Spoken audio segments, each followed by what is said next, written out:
Hello,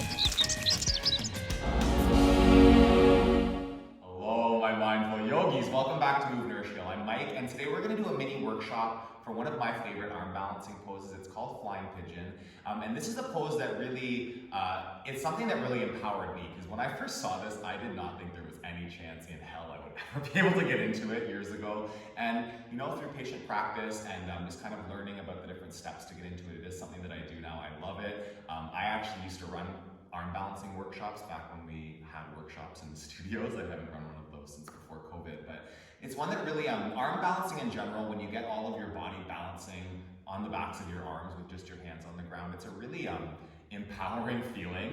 It's a way of really stepping out of your comfort zone and challenging yourself. So what you see me do right now, like if you've never practiced this pose before, it might be something that's going to seem, again, impossible to you, and I totally understand that. And what I'll say is it's like about getting steps in the right direction. We're going to break it down, kind of how you get there eventually. And again, the fixation in a lot of these arm balancing poses is about getting the feet off the ground. And I'm just going to say here and repeatedly through this mini workshop that a lot of the time to build strength in these poses, you have to take them with your feet on the ground and take your time to slowly work your way up into them, okay? So we're gonna start here in tree pose, and I just wanna start from there because that's kind of where it would normally land. So in tree pose, right, the leg options, kickstand, inner calf, inner thigh, those are the three that we talk about the most. Another option is half lotus, where you take your sole of or the heel of your foot, your ankle, up into your hip crease, okay? So some people can put their foot here and just, it's gonna stick right there through muscle engagement. When I let go of my foot, it always slides down several inches, and that's okay. So I can still get into the pose from here, okay? And it's basically like a figure four with your legs. So from here, this can be tree pose, right? And then as you wanna move into this, what you're gonna do is you're gonna start to come down, okay? You're gonna bring your hands on the ground, or it wouldn't be an arm balance. And the key, the absolute key to this arm balance is this foot right over here, okay? So this foot has to kind of grip the back of my tricep as I'm coming into the pose, okay? So I've got my right toes curled around the back of my left bicep, my right knee on the back of my right bicep, and from here, it's just about slowly taking the bend in the elbow, similar to if you're coming into crow, and you can kind of wiggle that bottom foot back if you need to. And from here, like this is how I learned how to get into the pose. It was slowly just kind of shifting my weight forward. I might come off the ground for a second and put my foot back down. Okay, so like just slowly playing around with that would be step one if you're playing with an arm balance, okay? And it's just tipping forward, your foot comes up, and then you let yourself come back down. I can tell you that just from doing that, I can practice this pose, I won't say with ease, but you know, it's something I'm comfortable with. I'm already out of breath just from that practice of shifting forward a couple of times, okay? So just check in. If you've got a fixation on your feet have to come off the ground, let it go, will you give it up, and just focus on building that strength, right? As you shift forward and come back down, you're doing repetitions and you're activating muscles that are getting stronger as you do that, okay? So that's gonna be the first one. I'm gonna start here again. I'll do the other side now. From the side, I want you to see it. So same thing with the leg, ankle into the top of the thigh, reaching up and then bringing the hands down, okay?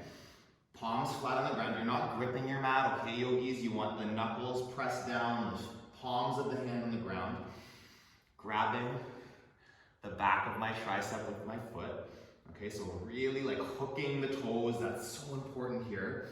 And then as you start to shift forward, like if you want to play with balancing, this will be step one, is just balancing with the toes just off the ground. Again, just as kind of like a safety net. You can come right back down so easily then. Just kind of bring the foot up, pause and like start to pull your heel towards your bum, press all your knuckles, hold it there for a second and come back down. Okay, and this foot here, I will keep saying, it's like a hand grabbing me around the back of the tricep, okay? So I really need to keep that connection intentionally. Shifting forward, breathing, important. Okay, so that would be like step two. Step one would be setting up, doing just like maybe 1 or 2 second hovers as the foot comes up.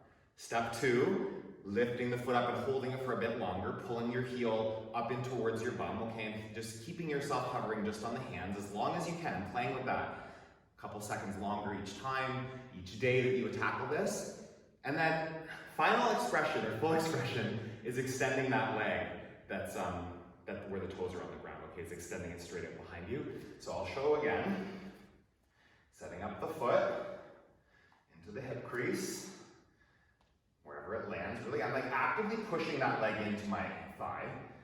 Come down onto the palms, go shoulder width apart with your hands. Grabbing the back of my tricep with my foot. And then as you shift forward here, and the foot comes up, okay, so in order to extend the leg, this foot again, the one hooked on the tricep, has to be so glued on there. And then from here, you can start to push, whoop, push back through that left heel, okay? And straightening out the left leg. And this is, again, this is a challenging pose for sure, but it's also just one you have to practice and build strength in. Counterbalancing your upper body with that leg and pressing into your knuckles and just seeing what's possible for you, okay? To balance myself out, it's work. It's good work, okay? Challenge yourself and see what's possible in this pose. It's something that's really fun. If you practice crow, this is not that far out of your realm of possibility, okay? I'm gonna do one more to even out both sides. Come down, hook my foot on my back of my arm, plant my knee into the back of my armpit, slowly shift forward, slowly, powerfully extending that right leg. Core, I never mentioned core. I hope you got that. That's important, yogis. Breathe in, breathe out. Couple more. Squeeze, take a full breath, and release. Whew. Comment below and let me know how that turned out. If you face planted, try again, okay? The floor's not that far away, and learning how to fall out of these more challenging poses, it's a skill in itself, right? Sometimes you fall out, and then you just get back up, and you try again. Keep moving your body, keep nourishing your body, stay connected to your yoga practice. Subscribe, like, share the video so more people can get onto their yoga mats. I'll see you again really soon. Whew.